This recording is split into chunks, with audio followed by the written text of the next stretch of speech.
నీ జీవితంలో సమస్యలు పెరుగుతున్నాయా? అయితే ఇది నీకోసమే. చివరిలో నీ కోసం దేవుని మాట ఒకటి దాగి ఉంది. బైబిల్లో యోసేపు కూడా ఇలా ప్రారంభించాడు. దేవుడు కలలిచ్చాడు, కానీ వెంటనే ఆశీర్వాదం రాలేదు.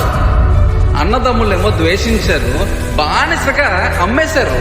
అక్కడతో ఆయన జీవితం ఆగలేదు. ఎన్నో నిందలు, తప్పుడు ఆరోపణలు, జైలు జీవితం అంతా అయిపోయినట్టు అనిపించింది. కానీ అస్సలు నిజం ఏంటంటే దేవుడు అతన్ని వదలలేదు. దేవుడు అతనితోనే ఉన్నాడు. చివరికి అదే జైలు నుండి అతను దేశాన్ని పాలించే స్థాయికి ఎదిగాడు యోసేపు.